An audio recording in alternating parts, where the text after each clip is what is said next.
ஒரு 3 வீக்ஸா தமிழ்நாட்டுல அதிகமா பேசப்பட்ட ஒரு பெயர் அப்படின்னு பார்த்தா ரிதன்யா. தமிழ்நாட்டுல மட்டும் இல்ல, ஆல் ஓவர் இந்தியால வந்து அதிகமா சொல்லப்பட்ட பேர்னு கூட சொல்லலாம். என்னதான் நடந்துச்சு? அந்த பொண்ணை வந்து டவுரி கேட்டு ஹராஸ் பண்ணி அந்த பொண்ணு சூசைட் பண்ணிட்டாங்க. ஸோ அதுக்கு வந்து எல்லாரும் ப்ளேம் பண்ணாங்க.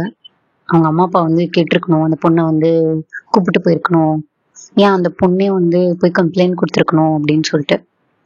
ஒருவேளை அந்த பொண்ணு கம்ப்ளைண்ட் கொடுத்துருந்துச்சுன்னா என்ன நடந்திருக்கும்? உங்க பக்கத்து வீட்டுக்காரங்க என்ன சொல்லியிருப்பாங்க? சுச்சு கல்யாணம் 2 மாசம் கூட இல்ல, 3 மாசம் கூட ஆகல, அதுக்குள்ள பொண்ணு வந்துச்சா? அப்புறம் போய் அவங்க அம்மா கிட்ட நம்ம போய் என்ன சொல்லுவோம்? 2 மாசம் தான் ஆச்சு, அட்ஜஸ்ட் பண்ணி பொண்ணை வாழ சொல்லுங்கன்ட்டு அவங்க அப்பா ஃபர்ஸ்ட் தடவை சொன்ன ஒரு விஷயத்த சொசைட்டியா நம்மளும் சொல்லியிருப்போம். ஸோ சொசைட்டியா நம்மளும் ஒரு காரணம். ஏன்னா அந்த பொண்ணு என்ன நினைச்சிருக்கோம், வீட்டுக்கு வந்துட்டு அம்மா அப்பாவுக்கு பேர்டனா இருக்கும், ஊர்ல வரவங்க போறவங்கன்னா நம்ம அம்மா அப்பாவை பேசுவாங்க அப்படின்னு சொசைட்டியா இருக்கிற நம்மளை பார்த்தும் பயந்துருக்கும். அண்ட் யூஸ்வலி இந்த மாதிரி ப்ரிடேட்டர்ஸா சொல்லப்படுற அந்த ஆண் மகன்கள் எல்லாரும் அவங்களோட பிக்கஸ்ட் ஸ்ட்ரென்த் என்ன தெரியுமா? இந்த பொண்ணு வெளியே சொல்லாது, ஒருவேளை வெளியே சொல்லிடுச்சுன்னா சொசைட்டி பேசுறத அந்த பொண்ணுங்களால கேட்க முடியாது அப்படின்னு சொல்றதுதான். ஸோ நம்ம தான் அவங்களோட மிகப்பெரிய பலம். நம்ம அந்த பொண்ணு சைடுன்னு நினைக்கிறோம், ஆக்சுவலா இல்ல, நம்ம எல்லாருமே அந்த பையனோட சைட்ல தான் இருக்கும். அந்த பொண்ணை கஷ்டப்படுத்திட்டு, இந்த பொண்ணுன்னு இல்ல, எத்தனையோ பொண்ணுங்க வந்து டவுரி கேசஸ்னால இருக்கும்போது, டவுரின்னு இல்ல, எந்த கஷ்டத்தையுமே ஏன் வெளியில சொல்ல முடியல? அந்த பொண்ணு என்ன நினைச்சிருக்கோம்? நம்ம சொல்றோம் அந்த பொண்ணு வந்து கோயிலுக்கு போச்சு, கார் எடுத்துட்டு போன பொண்ணுக்கு கோயிலுக்கு தனியா போய் போலீஸ் ஸ்டேஷன்ல கம்ப்ளைண்ட் கொடுக்க தெரியாதா? இல்ல அம்மா அப்பா வீட்டுக்கு போயிட்டு நான் இனிமே அங்க போக மாட்டேன்னு அடம் பிடிக்க தெரியாதா? அம்மா அப்பாவை யாராவது பேசிடுவாங்கன்னு ஒண்ணு. அண்ட் ரெண்டாவது, அந்த பொண்ணுக்கே ஒரு செல்ஃப் டவுட் இருந்துக்கலாம். ஏன்னா ஒரு வாய்ஸ் ரெக்கார்டிங்ல அந்த பொண்ணு சொல்லியிருக்கோம், அப்பா நான் லூஸ் இல்லப்பா, என்ன நம்புங்கப்பா அப்படின்னு சொல்லி அந்த பொண்ணு சொல்லும். ஏன்னா நம்மளவே நார்மலா ஒரு ஒரு எவ்வளவு பெரிய ஒரு கான்பிடென்டான ஒரு பர்சனா இருந்தா கூட 10 நாள் அந்த ஒரு கான்பிடென்ட் பர்சன் அண்ட் 9 பேர் த அதர் பர்சன் எல்லாத்தையும் வந்து இல்ல இதுதான் சரின்னு சொல்றவங்க கிட்டயும் இல்ல நீ பண்றது தப்புன்னு சொல்றாங்கன்னா ஒரு 10 நாள்ல கண்டிப்பா அவங்க எவ்வளவு பெரிய கான்பிடென்டான பர்சனா இருந்தா கூட அவங்களோட கான்பிடன்ஸை உடைச்சிருவாங்க. அதாவது உடைக்க முடியும், இது சைக்காலஜி. அதனால அந்த பொண்ணை கூட என்ன வேணா சொல்லிருக்கலாம். ஸோ அந்த பொண்ணுக்கு அந்த பொண்ணு மேலேயே நம்பிக்கை கூட இல்லாம இருந்திருக்கலாம். ஸோ இப்படி இருக்கும்போது என்னதான் பண்றது?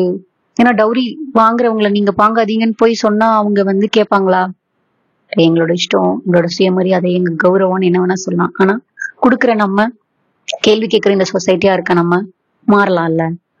ஒருவேளை இந்த சொசைட்டில நம்மளும் ஒருத்தவங்க இந்த மாதிரி ஒரு கேஸ் நடக்கக்கூடாதுன்னு நீங்க நினைக்கிறீங்கன்னா மேபி எந்த கேள்வியும் கேட்காம இருங்கன்னு. உங்க பக்கத்து வீட்டுல ஒரு பொண்ணு வருது, உங்க சொந்தக்காரவங்க ஒரு பொண்ணு வருது அப்படின்னா அவங்க வாழ்க்கையில என்ன நடந்ததுன்னு நம்ம தெரியாது, போய் அட்ஜஸ்ட் பண்ணி வாழணும்னு ஒரு சில சொல்ற வார்த்தைனால எத்தனையோ பேர் இன்னும் இப்போ ரிதன்யாங்கிறது ஒரு பேரு, அந்த பொண்ணு இறந்தனால மட்டும்தான் வெளியே வருது. எத்தனை பேர் இப்போ உயிரோட அவங்க ஹஸ்பண்ட் கூட அவங்க குழந்தைங்களை கூட வாழ்ந்துகிட்டு இருக்காங்க அவ்வளவு கஷ்டத்துலயும். ஏன் சொசைட்டி நாளைக்கு என்ன மதிக்காது அப்படிங்கிற ஒரு காரணத்துக்காக. செகண்டரி பேரண்ட்ஸ், எனக்கு தெரியும் உங்க பொண்ணை வந்து இன்னொருத்தவங்களுக்கு நம்ம வீட்டுக்கு வந்துட்டாங்க அப்படின்னா அது எவ்வளவு கஷ்டமான ஒரு விஷயமா இருக்கும்ட்டு. ஆனா உங்க பொண்ணு நாளைக்கு உயிரோட இருக்குமாங்கிற கொஸ்டின் யோசிச்சிங்கன்னா அது இன்னும் கஷ்டமா தானே இருக்கும். மேரேஜுங்கிறது ஒரு பார்ட் மட்டும்தான், அது லைஃபே இல்லை அப்படின்னு சொல்லி இன்னும் உங்களோட குழந்தைங்களுக்கு சொல்லுங்க. ஏன்னா அதை நிறைய பேர் வந்து இல்ல என் லைஃபே முடிஞ்சிருச்சு, அந்த பொண்ணு அப்படிதான் சொல்லியிருக்கோம், என் லைஃபே முடிஞ்சிருச்சுப்பா. இல்ல, marriage is part of your life, not your entire life அப்படின்னு சொல்லுங்க. ஏன் எத்தனை பெண் குழந்தைகள் வந்து வீட்டுல சின்னதுல இருந்து வளரும் போது ஐயோ மாமியார் வீட்டுக்கு நீ போனேன்னா நான் என்ன சொல்வேன், எப்படி உன்னை வளர்த்தாங்கன்னு எனக்கு கேள்வி கேட்பாங்க. பெண்கள் வளர்க்கப்படுறதே இன்னொரு வீட்டுல போய் சேவகம் செய்யுங்கிற அளவுக்கு நம்மளோட சொசைட்டி நம்மள மாத்தி வச்சிருக்கு. இல்லைன்னு உங்களால சொல்ல முடியுமா? முடியவே முடியாது. ஏன்னா அப்படிதான் நம்மளோட சொசைட்டி நம்மள வளர்த்திருக்கு. ஏன்னா ஐ ஸ்டில் ரிமெம்பர், நான் ஒரு ஸ்கூல் ஃபங்க்ஷனுக்கு போயிருந்தேன். அங்க இருக்க ஒரு பிரின்சிபல் கிட்ட பேசிட்டு இருக்கும்போது அப்புறம் அங்க இருக்க ஸ்டாஃப்ஸ் எல்லாம் என்கிட்ட பேசுறாங்க. அப்போ அவங்க என்கிட்ட சொல்றாங்க, நாங்க இந்த மாதிரி அது ஒரு கேர்ள்ஸ் ஸ்கூல், பெண் குழந்தைங்களுக்கு என்னென்னலாம் டெவலப்மெண்ட், எஜுகேஷன் எவ்வளவு ரொம்ப முக்கியம்னு பேசிட்டு இருக்கும்போது அப்போ அந்த பிரின்சிபல் சொன்னாங்க, அதாவது அவங்க ரிட்டையர் ஆக போற வயசு அந்த பிரின்சிபலுக்கு. அந்த லேடி என்கிட்ட சொல்றாங்க, இப்ப வரைக்கும் அவங்க எவ்வளவு பெரிய பிரின்சிபலா இருந்தா கூட அவங்க வீட்டுல அவங்க ஏதாவது சொன்னாங்கன்னா அவங்களை சொல்லப்படுற ஒரு விஷயம் என்ன தெரியுமா? சம்பாதிக்கிறங்கிற திமிரு அப்படின்னு சொல்லிட்டு ஈஸியா முடிச்சுட்டு போயிடுறாங்க அப்படின்னு அவங்க சொல்லுவாங்க.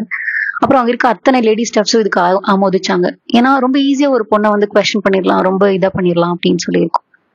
பட் நம்ம அதை பண்ண வேணாமே, நம்ம மேபி நம்ம ஒருத்தரா மாற ஆரம்பிச்சா இது மாறும் அப்படின்னு நான் நம்புறேன். தேர்ட்லி, அந்த பொண்ணா நீங்க இருக்கீங்க, உங்களை வந்து இப்படி ஒருத்தவங்க கஷ்டப்படுறாங்க, உங்களை வந்து physically mentally in any forms abuse பண்றாங்க அப்படின்னா ஐம் டெல்லிங் யூ, எஸ் அது ரொம்ப கஷ்டம். அதை விட்டு வெளியே வரவே முடியாது. ஏன்னா அவங்க நம்மள மேனிப்புலேட் பண்ணி வச்சிருப்பாங்க. எல்லாமே என்னால புரிஞ்சுக்க முடியும். ஆனா ஒரு விஷயம் இருக்கு, இந்த உங்களோட உயிரை விட அவங்க உங்களுக்கு பெருசு கிடையாது அப்படிங்கறத நீங்க மட்டும் ஞாபகத்துல வச்சுக்கோங்க.